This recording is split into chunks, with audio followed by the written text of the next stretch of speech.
like this whole problem would have all these 2 thetas, right? And you do all the 2 thetas in a tabular format.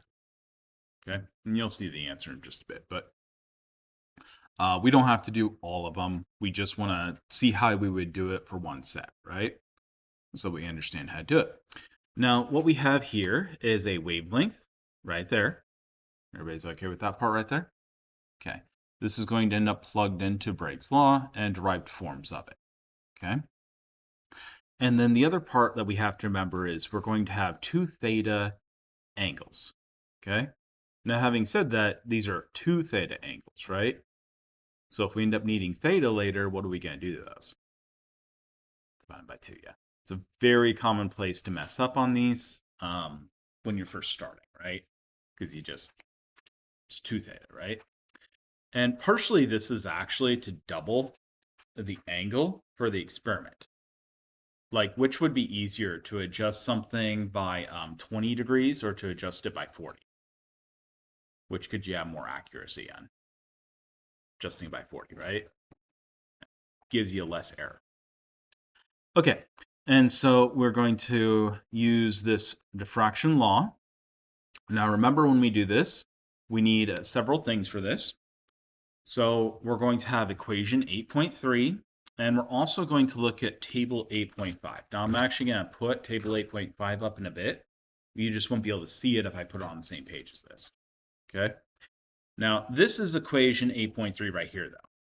You'll notice that's a little bit modified to get D on its own, right? Okay. And so we look at this, and remember we have the wavelength, right? So we grab the wavelength from here. We plug that in. And then we have 2 times the sine of theta. And so remember, it's 2 theta here. So we're going to take our least theta, our least angle. And that's where we're going to start with, okay?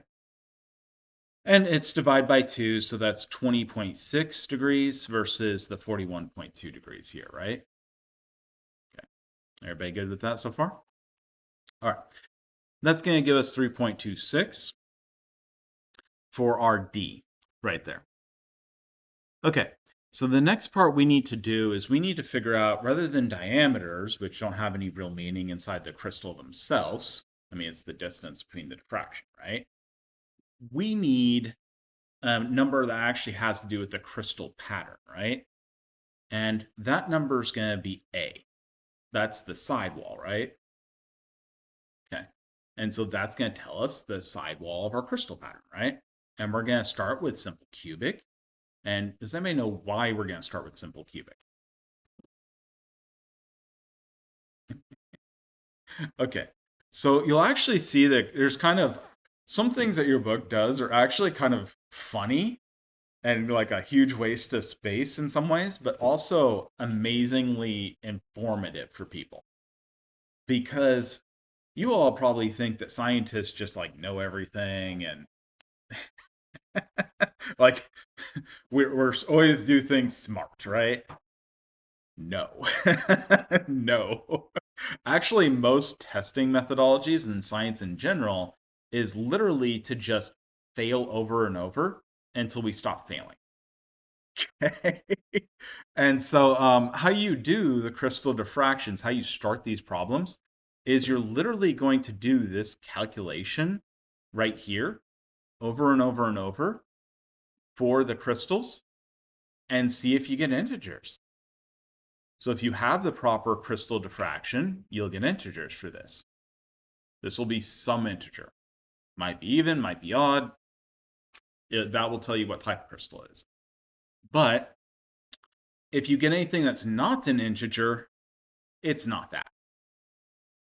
Because these can only be integers, can't they? If you take 2 to the power of 2, it's 4, right? It's not magically 3.2. Okay? So keep that in mind, that these will always end up as integers if you properly do this, okay? Okay, and so we start with simple cubic because if we look at our table here, it's the easiest one to do. Okay? So we're just going to start with the simplest, easiest thing we can calculate and hope we don't have to do something more difficult. That's it. Right? So you start with the easiest possible thing you can calculate and then hope you don't have to do anything more difficult. There you go. And how do I know if I'm correct? Yeah, these numbers right here, squared, always have to give me an integer, right? And it always adds up to give a positive number because, again, these are squared, so any negative numbers you put in just end up positive. Even if you screw up and don't put the negative here, you still end up with the integer. Okay. And then hopefully we don't have to get down to here, huh? Yeah, please, please. Do not. Okay. Now, so the next part we're going to do is we're going to get our A from our D, right? Remember, that's D right there. That's that difference in the distance between the waves, right? We need A, which is the sidewall, okay? And it's a fairly standard and easy, like, geometry problem if you were back in geometry class. But we've already have the derived formula right here. Might as well use it, right? So what we're going to do is we're going to go A equals, we're solving that formula for A because we want A. We're going to plug in D, which we just got right here, 3.26. Now, we're going to start with the simplest possible thing, okay? Again, we won't be able to match it with the integers all coming from an h squared plus k squared plus l squared if we choose the wrong thing here, okay, if we messed up, right? And so what we're going to do is we're going to plug with the simplest one we possibly can, which is that our first plane just corresponds to the atoms on the end. So literally the entry sidewall, bam, that's it. Okay? And that's going to be our first Miller index plane. Okay? We could start with diagonal, but that's more complicated, right? So let's just start with the easiest thing possible. Okay? All right, so I'm going to plug that in. If we plug those in, by the way, what we're going to get here for our values, by the way, these are just all the numbers for these formula right here. If you went through and did them all. Okay? That's all that is. And again, it's just that with 1/2 these values each time. Down here, right?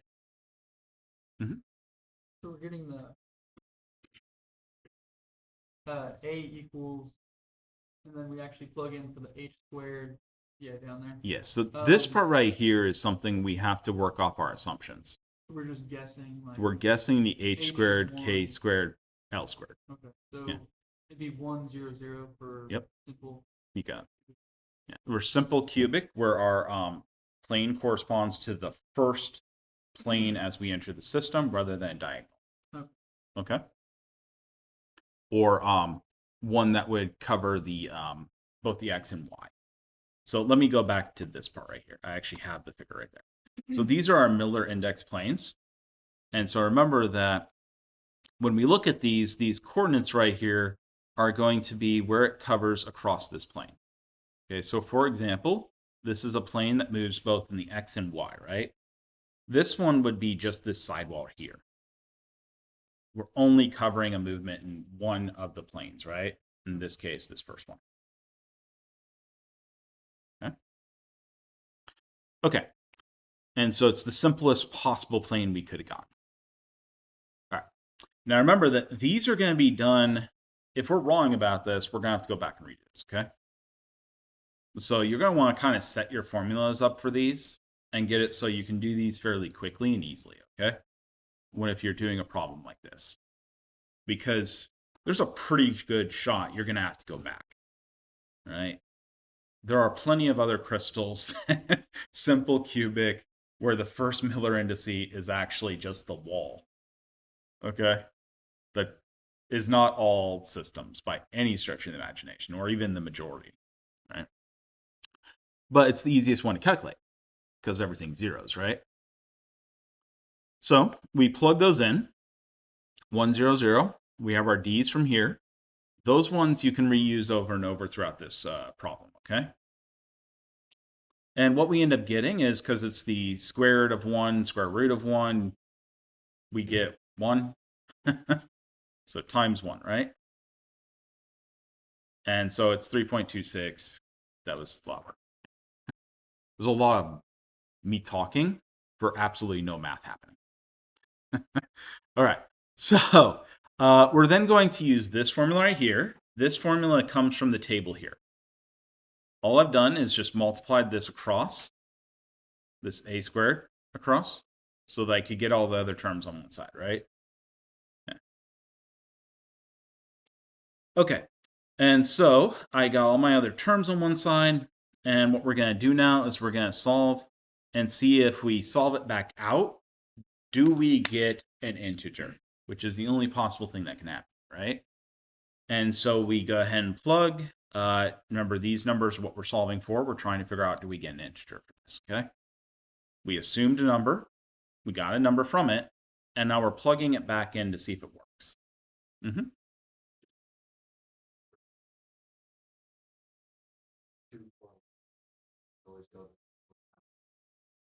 Yes. Yes. Yeah. Technically, you could. It really doesn't matter, but you normally would have just done them down the line for the calculations, and so you'd have usually these side by side. If you did the other numbers, you would still get the same integers. You would just get like a double, right? Or a triple or whatever, really. But you would get a expanded integer from that because they're just going to be repeats of these integers over and over. Does that make sense? Yeah. Like it doesn't really matter if for whatever reason you ended up with, yeah. But the ones next to each other. Save yourself some effort. Okay. So yeah, we plug these in, and again, we take the 3.26 as the A right here. The D here is going to be that distance between the two waves, right? Between the two Miller indices in this case. And so that's going to be that distance right there. Okay. And we solve, we get a 1.34. Was our assumption valid? No, we screwed that up, didn't we? Yeah. So assumption was not valid. We have to go back, don't we? Damn it. Okay. So again, these right here are the types of centering. And what you'll notice here is like face centered actually has very high symmetry, right? So we have a lot of conditions that has to fulfill. And it's actually fairly difficult to fill those conditions. This is why we can do the other conditions fairly easily, and they're more likely, by the way, is because you have these just need to be even, right? Okay, so this is actually the formula we're using here, right? And what I want to point out here is that, like, if this is a 2 here, right, you square that 2, okay? And so we're going to be seeing this playing into our problem in just a bit, okay? Is we're taking squares of these values.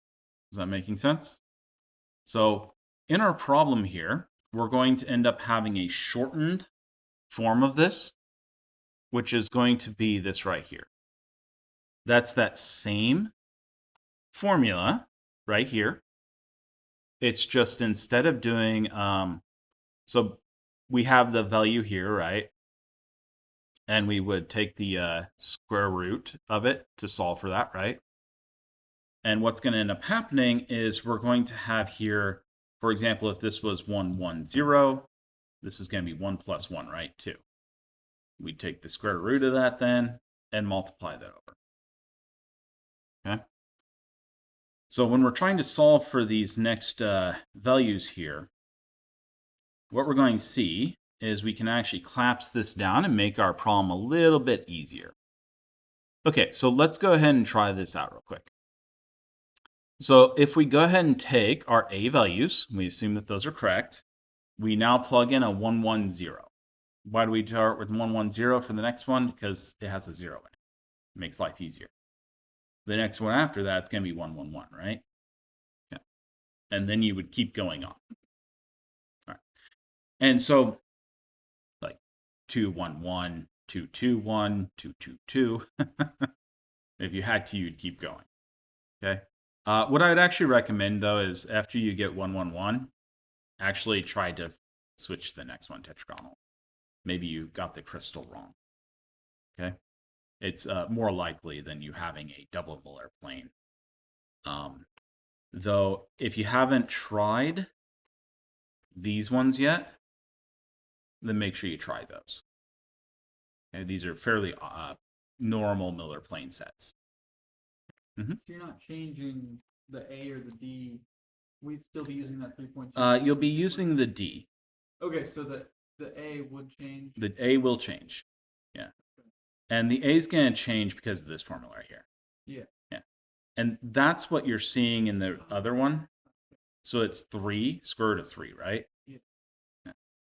So what you're seeing is because we go to the 1, 1, 1 here, 1, 1 here, square root of 2, square root of 3, that's what you're going to see next. But the D is always staying 3.22. The D is going to stay the same. Yeah. Because that has absolutely nothing to do with the Miller planes. That's actually the distance between the light diffractions. Okay? So, like, that's experimental, right? Does everybody understand that? So, like, the D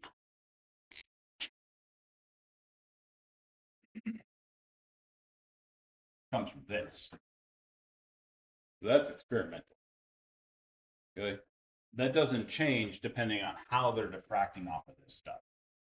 Or rather, that is telling you that information. Experimental, right? That value is not going to change at all. Okay? Okay. Everybody okay with that? Now, what happens here is, as we change, if this was like this versus a, three-dimensional curve, like that, I guess. Does that kind of look like a three-dimensional one where it's all of them changing? Yeah. Okay, like we have a box, right? That's the 1, 1, 0. This is going to be the 1, 1, 1. Yeah. That is going to change how this lines up. This distance lines up with the angles of the unit cells themselves, right? So that's changing that distance and corresponding to the unit cell. Does that make sense? Okay. And that's why this is changing your Miller indices, i.e. your plane that you're diffracting on. Okay. All right. So one of the ways you can make yourself life a little easier on you is you can sort of go through and you can actually sort of shorten these formulas or understand how the formula works, okay? When you have to do multiple ones. And that's what we're seeing here, okay? We're taking the 3.26, our D, and then this is the 1 plus 1, right? And so square root of 2. And if we go ahead and plug that into our formula, next formula right here, so we put our A squared and D squared in. So we have a new A squared, right? That's going to give us this right here, which is 2.66. Is that correct? Damn it. Not an integer again. Son of a bitch.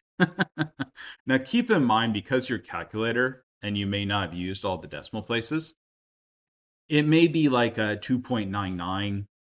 That would be an integer probably, right? And you could actually figure that out if you just increase the number of decimal places. You'd see your decimal place move over. Okay? And it would be 2.9999, right? You increase your number of decimal places. Okay. Am I losing anybody at this point? No? Okay. And so what we're going to end up doing is we're just cycling through again. We did the 1, 1, 0. That did not work. By the way, did we have to do the negative 1 here?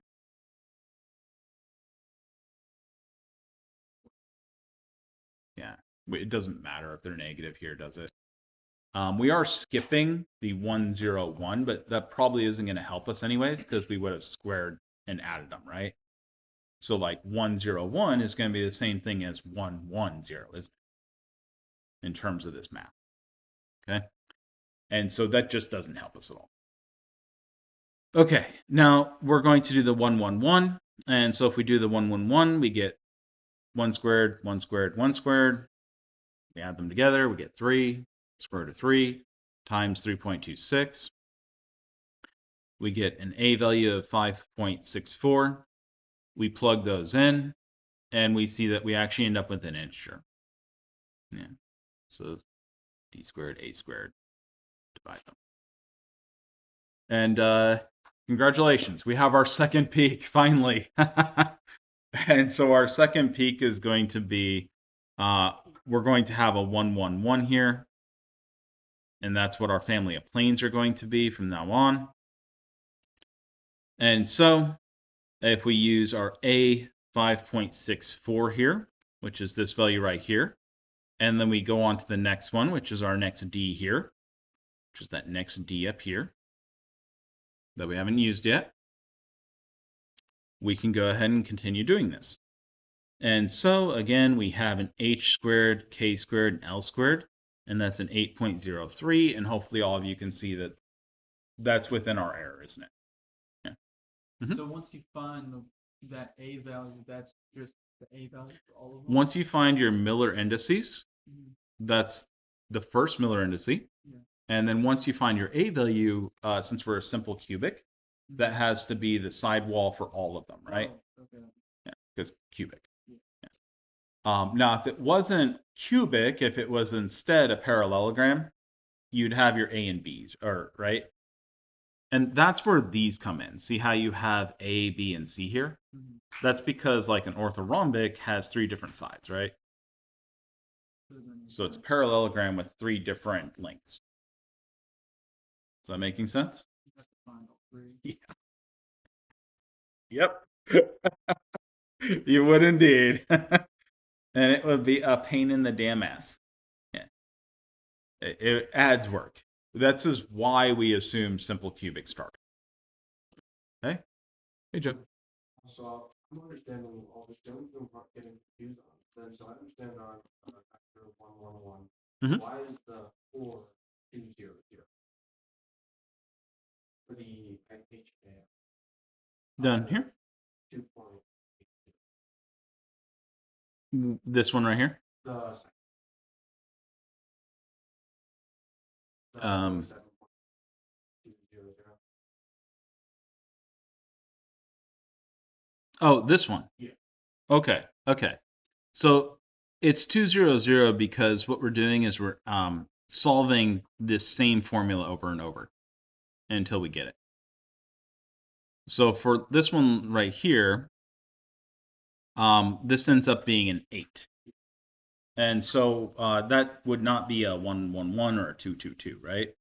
Like a 222 would be 4, 4, and 4. That'd be a 12 one. Yeah. And so what we're ending up with is, that's this one right here, excuse me. This one right here. So this has to be a 2 on one of these, doesn't it? So by convention, you put it this one as being the one that's aligned. Yeah. So you could have actually spun the thing, and then all these numbers just were shifted over to the other Miller indice number. So it doesn't really matter much. Mm-hmm.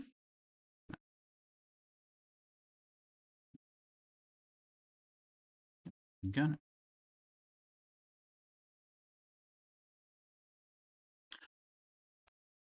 And that entire decision is actually based on this right here. What you assign your axes to. And by convention, your axes are assigned to the high symmetry. So your first Miller indice is always the one that ends up with your number. Yeah. So like if you were to 1, it would be a 1 here. If it's 1, 0, 0. You wouldn't have a 0, 1, 0 or whatever. Yeah. And that's purely because, again, you're a symmetric system. So you get to assign whatever axis you want, right? Yeah.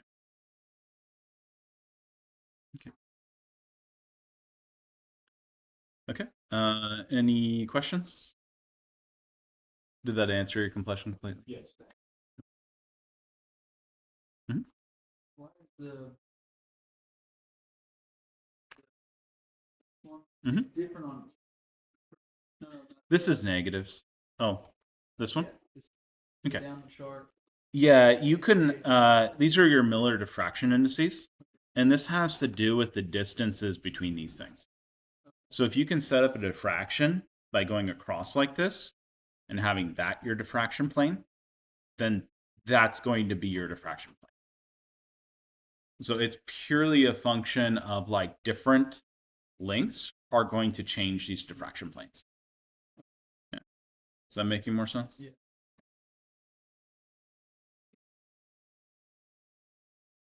Like this would completely change if this D number had been like a 3.5. Mm-hmm. And these A's would all change, right? That would change the entire Miller indice, and yeah. It'd be like taking your vertices for a shape you've drawn out and moving them. Have you guys ever done that with a 3-dimensional modeling program? No? Oh, that's sad. Damn. It's a great have you guys ever seen the anybody played things like Skyrim or something like that, where you get to like model your characters and change them to your preferences? No? Damn. Anyways, it would be like taking one of those are called vertices as well. That's graphics do the same thing. They have matrices, which are composed of vertices, right? And how they make the models, they attach a skin to those vertices, and then you can move them around. And that's why you see those funny looking videos where they like stretch people's faces out and stretch like parts of them out and everything comes out and looks weird. That's what you'd be doing if you change the A values here. Yeah. And so it'd give you a completely different shape, right? Yeah, making more sense. Which would give you slightly different Miller indices. There are patterns that have to be for like a simple cubic. And that's this table up here. That gives you the patterns that have to exist. Mm-hmm. Really, like, what always cubic looks so 111 fails and Yeah. So once you've gotten to a 111, it's probably not cubic. And I would recommend going down this in simplicity. Okay? Unless you know something about it that tells you shouldn't be doing it. Right? Because you're going to have to basically click the boxes here and check off until you get the right one. Because this is a very experimental, literally a scientific method in of itself, isn't it? Yeah. Literally, I theorize, I believe my hypothesis is it's cubic. I then do an experiment where I plug in my values. It's not an integer, not that. Yeah. And just over and over and over, same right deal, right? Yeah. It's literally a scientific method and application, isn't it? And that's actually how real experimental works on most cases. There are tools that can sometimes bridge that and make it faster. For example, you could have this all programmed in, right? To automatically run all the calculations one after another. And then come back with anything that's an integer. That would actually be doable, wouldn't it? Yeah. Have the floating point, bring it down into the integer only. Or 1 decimal place. Anything that has a 0 at that 1 decimal place, that'll be your answer. And there are softwares that essentially do stuff like that. Most of them are a little more advanced than that, but yeah. Anyways, this is how it's done. In case something goes terribly wrong, you know now. Okay. Any questions on that? Fantastic. Let's go back to chapter 9. Ooh.